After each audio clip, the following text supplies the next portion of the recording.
تو آج ہمارے سامنے چیلنج مسلمان کے سامنے یہ ہے کہ کیا ہم بھی یہودیوں، عیسائیوں، ہندوؤں، پارسیوں کی طرح یہ شکست تسلیم کر چکے ہیں کہ سیاست میں مذہب نہیں ہوگا، سیاست سرمایہ داری کی ہوگی، سیاست رسول اللہ کی نہیں ہوگی؟ کیا ہم یہ تسلیم کر چکے ہیں کہ معیشت کا نظام رسول اللہ کا بنایا ہوا نہیں ہوگا، ہم اسی سرمایہ داری نظام کے ایجنٹ اور اعلی کار رہیں گے؟ اگر کسی مسلمان کے گوشے میں یہ خناس موجود ہے تو اسے نکال دینا چاہیے۔ رسول اللہ صلی اللہ علیہ وسلم سے عشق اور محبت اور دین اسلام کی حقانیت پر ایمان اس بات کا تقاضا کرتا ہے کہ آج کے اس بدلتے ہوئے دور، اس ڈیجیٹل ایج میں بھی ہم بطور سسٹم کے دین اسلام کو واضح کر سکیں اور بتا سکیں کہ یہ محمد مصطفیٰ صلی اللہ علیہ وسلم کا لایا ہوا نظام آج کے ان بد اخلاقی کے، خوف کے، دہشت گردی کے، بھوک کے، بد امنی کے نظام کے مقابلے پر ایک کامل، مکمل، کمپریہنسو سسٹم ہے۔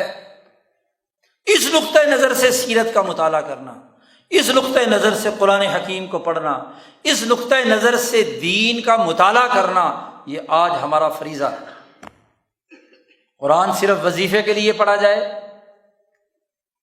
دم درود کے لیے پڑھا جائے، کوئی مردے بخشوانے کے لیے پڑھا جائے، کوئی نکاح میں بچی کے سر پر سایہ کرنے کے لیے قرآن رکھ لیا جائے، دین کی وہ اعلیٰ تعلیمات انسانیت کے لیے کیسے مفید ہیں، ایک کالے کے لیے، ایک گورے کے لیے، ایک مشرقی کے لیے، اس مغربی کے لیے، اس کے لیے ایک سسٹم کا چیلنج درپیش ہے۔ اسی بنیاد پر امام شاہ ولی اللہ فرماتے ہیں کہ رسول اللہ صلی اللہ علیہ وسلم کا بنیادی مشن کیا تھا کہ ہر وہ سسٹم جو ظلم پر، بد امنی پر، زیادتی پر، خوف پر، دہشت گردی پر مبنی ہے، فک و کل نظام، اس کو توڑ دو، اور وہ سسٹم جو انسانیت کے لیے امن، عدل، انصاف، عزت اور احترام دے، اس کو قائم کرنا فرض ہے رسول اللہ صلی اللہ علیہ وسلم کی سیرت کی روشنی میں۔ یہ بنیادی تقاضا آج کے مسلمان کا ہے، آج کے پڑھے لکھے نوجوان کا، اور خاص طور پر پاکستان کا وہ نوجوان جس کا بڑا دعویٰ ہے کہ وہ اسلامی جمہوریہ پاکستان میں رہتا ہے اور پاکستان اسلام کے لیے بنایا گیا تھا، جس کی پارلیمنٹ کے ماتھے پہ لکھا ہوا ہے لا الہ الا اللہ محمد الرسول اللہ، اس پر فریضہ عائد نہیں ہوتا کہ وہ اپنی مقننہ، اپنی عدلیہ، اپنی انتظامیہ سیرت نبوی کے تناظر میں، اس سسٹم کے تناظر میں بنائے جو دین اسلام نے واضح کیا ہے، نہ کہ غلامی کے 200 سالہ دور میں 1757 سے لے کر 1947 تک اس سوسائٹی پر مسلط رہا، اسی نظام کی جگالی کرتے رہے۔ آج بھی ہماری عدالتیں کہتی ہیں کہ ہم انصاف کے لیے نہیں بیٹھیں۔ چیف جسٹس انور ظہیر جمالی سپریم کورٹ نے سپریم کورٹ کی کرسی پر بیٹھ کر یہ جملے دہرائے ہیں، ثاقب نثار نے جملے دہرائے ہیں، تقریباً ہر جواد ایس خواجہ سپریم کورٹ کا چیف جسٹس ہے، اس کے جملے ہیں کہ ہمارا یہ نظام انصاف جو ہے یہ انصاف فراہم کرنے کے لیے نہیں بنایا گیا، ہم قانون کے مطابق انصاف فراہم کرنے کے پابند ہیں، اور قانون بنایا ہوا ہے انگریزوں کا، قانون ہے ظلم کا، قانون ہے نا انصافی کا۔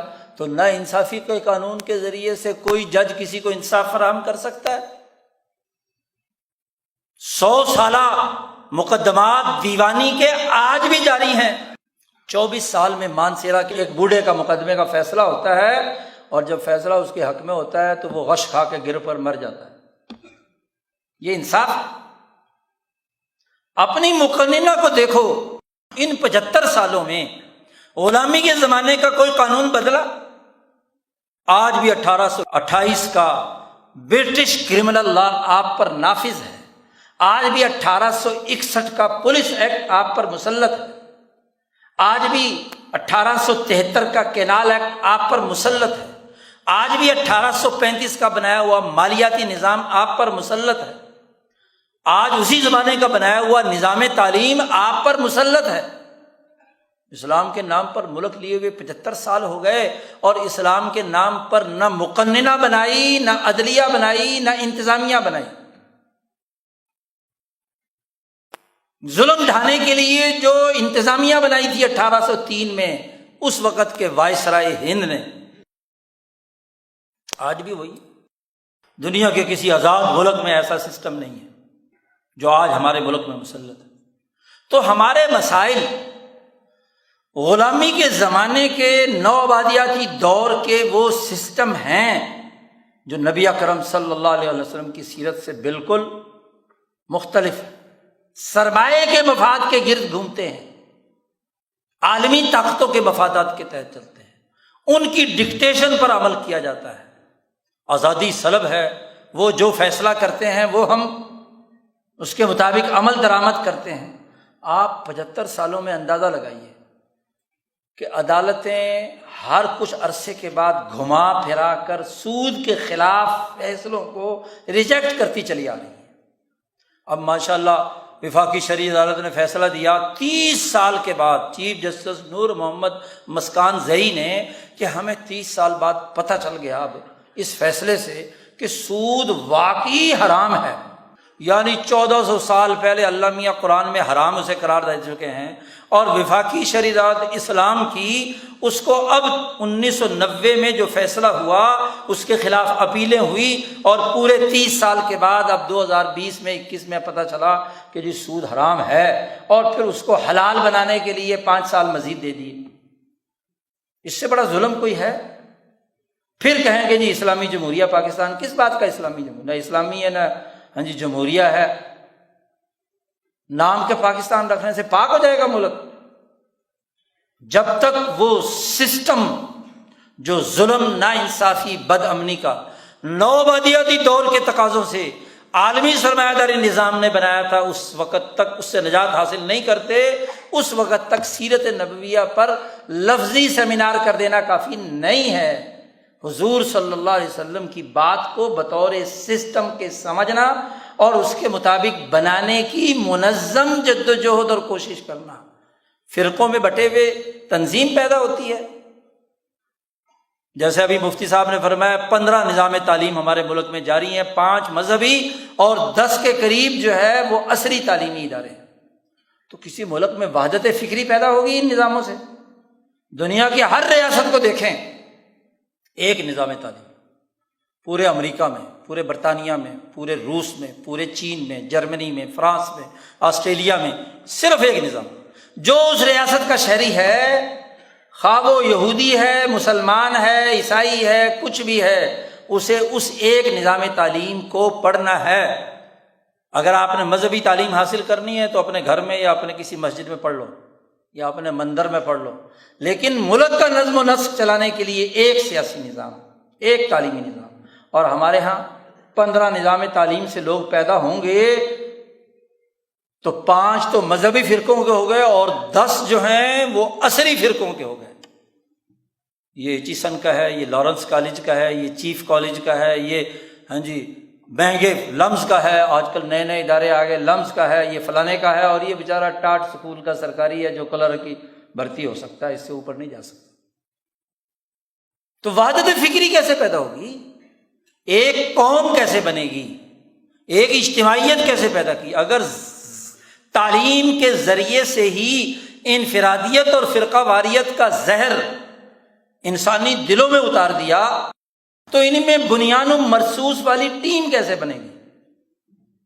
یہی وجہ ہے کہ مسجد میں نماز پڑھیں گے لیکن دل کیا ہے؟ قلوبہم شتیٰ، ایک دوسرے سے دل مختلف ہوں گے۔ حج کریں گے ایک دوسرے سے الگ الگ ٹولیوں میں بٹے ہوئے، رمضان کے روزے رکھیں گے، ہر ایک فرقے کی، ہر ایک اسلام پسند کی اپنی اپنی منڈلی ہوگی اور اپنا اپنا رمضان ہوگا، اور تو اور اداکاراؤں کا بھی اپنا رمضان چینلوں پر چلے گا، اور ہر چینل کا اپنا اپنا اسلام اور اپنا اپنا رمضان ہوگا۔ رمضان ٹرانسمیشن کے نام سے۔ عجیب خدا کا خوف کہ زہر کی جو تقسیم ہے تعلیم کی، اس نے ہر جگہ ہمیں افتراق میں کسی ایک فکر پر، ایک نظریے پر، ایک سیرت پر، ایک سسٹم پر جب متفق ہی نہیں ہے تو تنظیم کیسے پیدا ہوگی؟ امریکہ اس لیے کامیاب ہے کہ اس نے اپنے نوجوانوں کی تنظیم کیپٹلزم کے اصول پر کر دی۔ چین اس لیے کامیاب ہے کہ اس نے کمیونزم کے جدید ماڈل پر تمام چینیوں کو ایک منظم رسی میں پرو دیا۔ روس، جرمنی، فرانس، برطانیہ اس لیے کامیاب ہیں کہ ان کے اندر ایک ٹیم ہے۔ اب اخبارات تبصرہ کر رہے ہیں کہ لز ٹرس جو ہے وہ برطانوی وزیر اعظم استعفیٰ دے گئی، کوئی بحران نہیں ہوا، اور ہمارے ہاں وزیر اعظم نکل جائے تو پوری دنیا سڑکوں پہ آ جاتی ہے، اور تو اور کسی وزیر اعظم کو نااہل قرار دے دیا جائے تو ساری سڑکیں بلاک ہو جاتی ہیں۔ پہلے وہ اہل ہوتا ہے، پھر نااہل ہوتا ہے۔ 75 سال ہو گئے، تمہارا کون سا وزیر اعظم ہے جو نااہل نہیں ہوا؟ ایک بھی دکھا دو، ایک بھی۔ یا قتل ہوا ہے، یا نااہل ہوا ہے، یا برطرف ہوا ہے، یا 58 2B کی تلوار سے قتل کیا گیا ہے کسی نہ کسی طریقے سے۔ پہلے وزیر اعظم لیاقت علی